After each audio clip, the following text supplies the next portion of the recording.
अस्सलाम वालेकुम। मेरा नाम है राना खान और आप देख रहे हैं मेरा यूट्यूब चैनल इट्स राना जी। अगर आप इस चैनल पर नए हैं तो आप इसको सब्सक्राइब कर लें और बेल आइकॉन पर भी प्रेस कर दें, और अगर आप ऑलरेडी सब्सक्राइब कर चुके हैं वेलकम बैक। आज हम इसकी एक आईटी प्रोजेक्ट्स की जो हम सीरीज़ कर रहे हैं उसकी ये दूसरा प्रोजेक्ट है। ये एक बड़ा स्पेशल प्रोजेक्ट है और इस पर मैंने कोई तकरीबन 3 साल पहले सोचना शुरू किया, लेकिन अपनी मसरूफियत की वजह से मैं इसको नहीं कर सका। ये है agri data collection project. Pakistan एक एग्रीकल्चर कंट्री है और इवन इंडिया और दूसरी कंट्रीज़ जहाँ भी एग्रीकल्चर है उसके लिए ये बहुत फ़ायदेमंद, बहुत मुफीद प्रोजेक्ट है। इस प्रोजेक्ट के की जो इसके स्टेक होल्डर्स हैं या इसके की यूज़र्स हैं, इसमें फार्मर है, इसके अंदर गवर्नमेंट है, इसके अंदर एनजीओज़ हैं, इसमें आप लगा लें किसको कहते हैं कि इसके अंदर जितनी भी पेस्टिसाइड की कंपनीज़ हैं और फर्टिलाइज़र की कंपनीज़ हैं, ये तमाम इसके बेनिफिशरीज होंगे। अगर आप स्टूडेंट हैं और कैपस्टोन प्रोजेक्ट करना चाहते हैं तो आप इस प्रोजेक्ट को डेवलप कर सकते हैं, या फिर आप सॉफ्टवेयर हाउस हैं या स्टडी कंप्लीट कर चुके हैं, फ्रीलांसर हैं, तो आप ये प्रोजेक्ट पिक कर सकते हैं।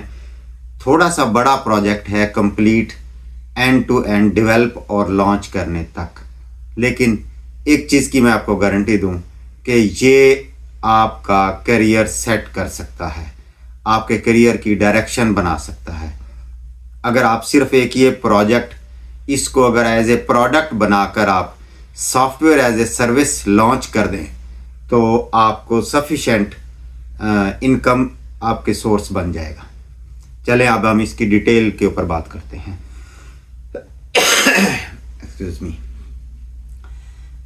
असल इसका ऑब्जेक्टिव है कि किसी भी क्रॉप, किसी भी फसल का एंड टू एंड इमेजेस लेने हैं। ये इसका जिस्ट है कंप्लीट। मोबाइल ऐप होगी और इसका एक सर्वर जो भी सेंट्रलाइज्ड सर्वर होगा वेब, और वहाँ से ये कनेक्टेड होगा।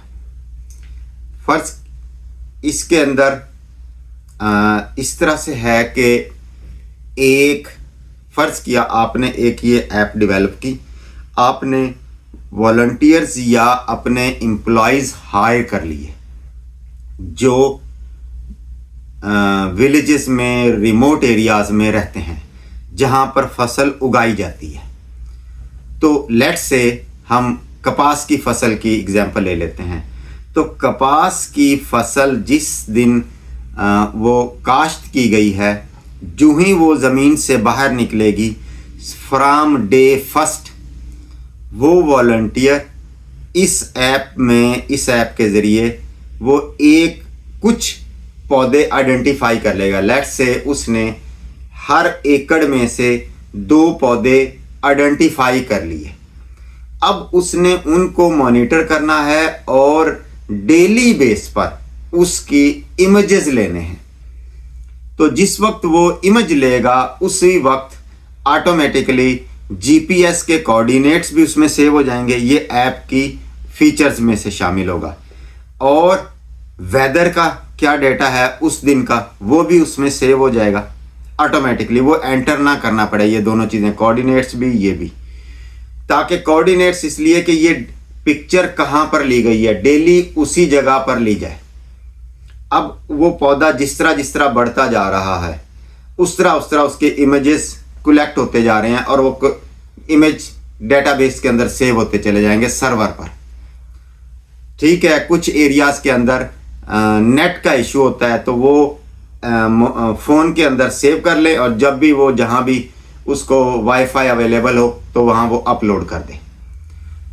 अब इसको थोड़ा सा इमेजिन करें कि अगर आपने minimum let's say 100 volunteers higher कर लिए मुख्तलिफ एरियाज़ में से, और आपने इस एप्लीकेशन को डेवलप कर लिया, वो डेली बेस पर हर उसकी जो भी पौधा है उसकी पिक्चर लेकर और उसको अपलोड कर देते हैं। तो वो 2 पौधे हर वॉलंटियर ने आइडेंटिफाई किए, उसकी 2-2 पिक्चर डेली वो लेते हैं और वो अपलोड कर देते हैं। तो आपके पास डेली तकरीबन 400 इमेजेस आ गए 100 वॉलंटियर्स पर। ये आप सेव करते जाएंगे। अब इसका ये होगा कि जिस वक्त ये डेटा आ जाएगा आपके पास एक डेटा बेस बन जाएगी, पूरा डेटा बैंक होगा। क्योंकि अगर आप एग्रीकल्चर यूनिवर्सिटीज़ में भी देखें तो वो मैक्सिमम 1 एकड़ और थोड़ा सा एक ट्रायल या पायलट प्रोजेक्ट के तौर पर यूज़ करते हैं, उसी के ऊपर उनकी रिसर्च होती है। और AI के लिए इफ़ वी हैव डेटा, अगर हमारे पास ये इमेजेस हैं तो हम AI को यूज़ करके बहुत सा काम उसको इमेज प्रोसेस करके फिर हम जो भी उसको बीमारियां आती हैं बिफोर टाइम हम उनको अलर्ट दे सकते हैं, उसको हम ये पेस्टिसाइड्स दे सकते हैं।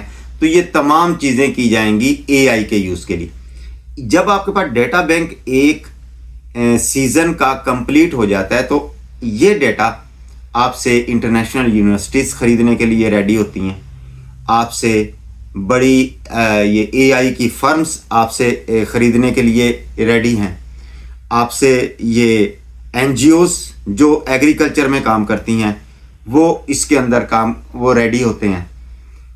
तो इस तरह से आप और गवर्नमेंट भी इसके ऊपर ये डेटा कलेक्ट करने के लिए एग्रीकल्चर यूनिवर्सिटीज़, पेस्टिसाइड्स कंपनियां जितनी भी हैं वो इंटरेस्टेड होती हैं।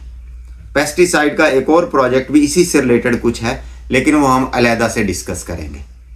तो ये डेटा उन्होंने कलेक्ट करना है और वहाँ भिजवाना है। अब ये एक हमने एग्जांपल ली है हर फसल का डेटा हर वक्त। अच्छा, कुछ आपसे हम ये भी सोच सकते हैं कि कुछ फसल का डेटा अगर बहुत ज़्यादा इमेजेस हो रहे हैं तो वीकली बेस पर या शुरू में वीकली बेस पर है, और जिस वक्त बीमारी का ख़तरा होता है एक ख़ास टाइम पर उस वक्त आप डेली, क्योंकि बीमारी एक ख़ास वक्त पर हमला करती है और उस वक्त अगर फसल को मॉनिटर कर लिया जाए और वो इमेजेस लेट से आज बीमारी का एक का सफ़ेद तीला, सफ़ेद मक्खी है या जो भी है इसकी बीमारी कपास की वो आई है, तो उससे पहले जो 8 दिन पहले के जो सिम्टम्स हैं उनको अगर मॉनिटर किया जाए वेदर के साथ, उसको अगर बारिश हुई थी या और जो डिफरेंट उसके बाकी जो भी अवामिल हैं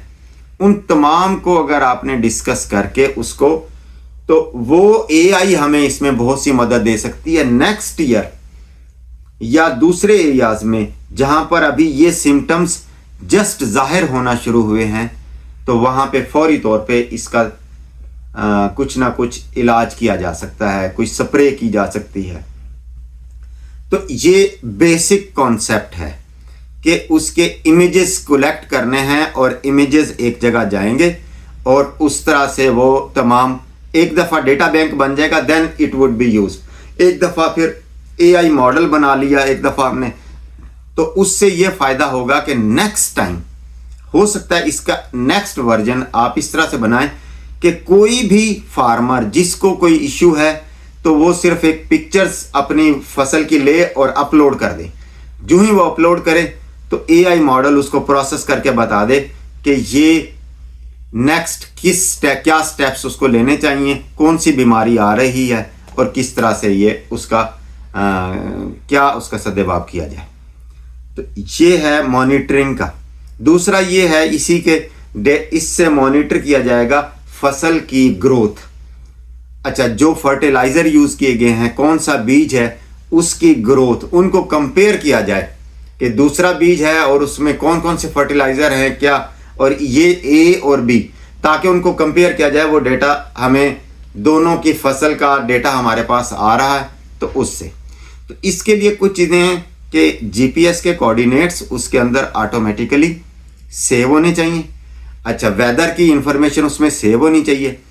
और इमेज की रेजोल्यूशन ऐप उसको कंट्रोल करेगी, क्योंकि हर जो भी इसमें आपका एंड यूज़र है जो पिक्चर ले रहा है वो उसको चेंज ना कर सके, वो सब की एक ही पिक्चर हो। उनकी हो सकता है कुछ ट्रेनिंग की ज़रूरत होगी कि वो किस एंगल से हमेशा उसी जगह से लें, ताकि वो एक लीफ जो है, पत्ता जो है, उसको किस तरह से ग्रो हो रहा है, एक एंगल से उसका लिया।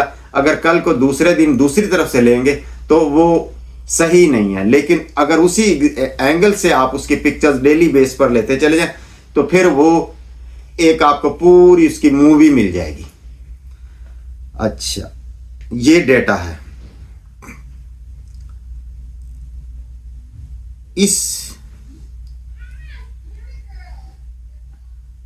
इसके जो एक तो इमेज कैप्चर करने हैं क्रॉप ग्रोथ स्टेजेस के लिए, डेली और वीकली बेस पर हो जाए। वेदर की आ गई, एआई बेस्ड आ गया। डेटा स्टोरेज का डेटा, इसका जो इसकी जो ऐप है फ्रंट एंड दोनों एंड्रॉयड और आईओएस के लिए होगा, और बैक एंड इसका कहीं ना कहीं आपको किसी क्लाउड पर रखना होगा, वो आपको डेवलप करना पड़ेगा। तो इसके एग्रीकल्चर कंसल्टेंट्स, कारपोरेट फार्मिंग, हाँ आजकल कारपोरेट फार्मिंग का काफ़ी ज़्यादा है, तो वो इसमें काफ़ी इंटरेस्टेड होंगे। जो बड़े फार्मर्स हैं, एनजीओज़ हैं, गवर्नमेंट हैं, एग्रीकल्चर कंसल्टेंट्स हैं और एग्रोनॉमिस्ट्स जो रिसर्चर्स हैं, यूनिवर्सिटीज़ हैं, ये तमाम इस ऐप में, इस डेटा के अंदर, ऐप में भी और डेटा में ज़्यादा वो इंटरेस्टेड होते हैं कि ऐप तो डेवलप की जा सकती है लेकिन ये डेटा कलेक्ट करना एक सबसे बड़ा मेन मसला है। तो आप ये जो भी एंड यूज़र्स हैं, जो वॉलंटियर्स हैं, जिनको आप इस चीज़ के लिए कायल करें कि वो डेली इमेज लें, उसको हो सकता है आपको कुछ ना कुछ इंसेंटिव देना पड़े।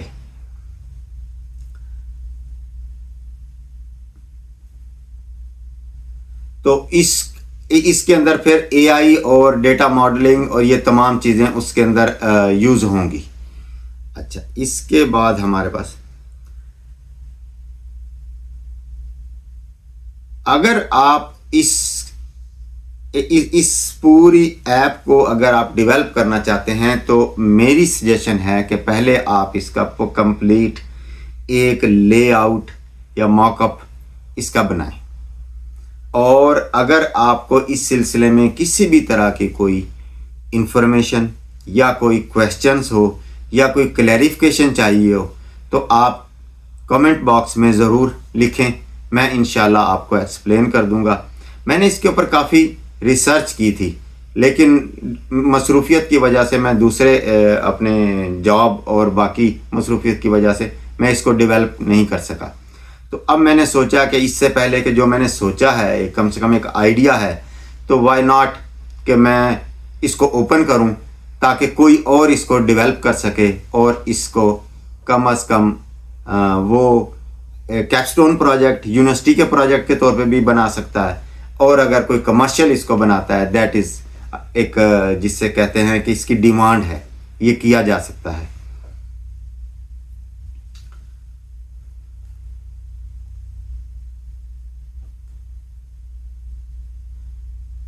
टेक्नोलॉजीज इसके अंदर जो यूज़ होंगी, इसके अंदर मोबाइल ऐप डेवलपमेंट, इसके अंदर पाइथन, इसमें जिस तरह से बैक एंड पे आपको फ्लास्क वगैरह आप यूज़ कर सकते हैं, और इसके अंदर डेटाबेस में कोई भी आप RDBMS या दूसरा मोंगोडीबी टाइप कोई भी डेटाबेस यूज़ कर सकते हैं। सो यू कैन, जो भी आप जिस चीज़ में आप समझते हो कि आप कंफर्टेबल हो, आप उस इसको यूज़ करें, उन टेक्नोलॉजीज़ को, और इसको आप डेवलप करें।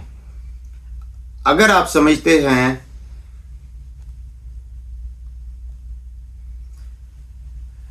उम्मीद है कि मैंने इस सारी ऐप को कंप्लीट आपको एक्सप्लेन कर दिया। फिर भी अगर आपको किसी तरह का, किसी किस्म का कोई क्वेश्चन है, कोई कन्फ्यूजन है, तो आप इस कमेंट बॉक्स में इसके ज़रूर लिखें, मैं इंशाल्लाह आपको एक्सप्लेन कर दूंगा।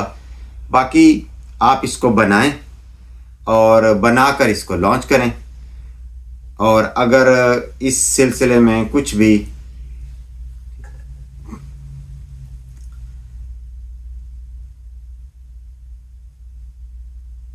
उम्मीद है ये प्रोजेक्ट एक आपको पसंद आएगा, तो आप इसको बनाकर इसको मार्केट करें। और अगर कोई क्वेश्चंस हैं तो ज़रूर मुझसे रब्ता कर लें आप। तो चलें, और अगर आपने अभी तक मेरे चैनल को सब्सक्राइब नहीं किया तो ज़रूर सब्सक्राइब करें। और हाँ, एक और बात कि आप स्टूडेंट हैं या आईटी प्रोफेशनल्स हैं, मैं आपसे रिक्वेस्ट करूंगा कि आप दूसरे आईटी स्टूडेंट्स को, दूसरे कोलीग्स हैं जो आपके फ्रेंड्स हैं, आप उनके साथ ये शेयर करें ताकि तमाम लोग इससे मुस्तफ़ीद हो सकें। तो चलें, अब इसको यहाँ पे क्लोज़ करते हैं। मेरे लिए दुआ कीजिएगा। अस्सलाम वालेकुम।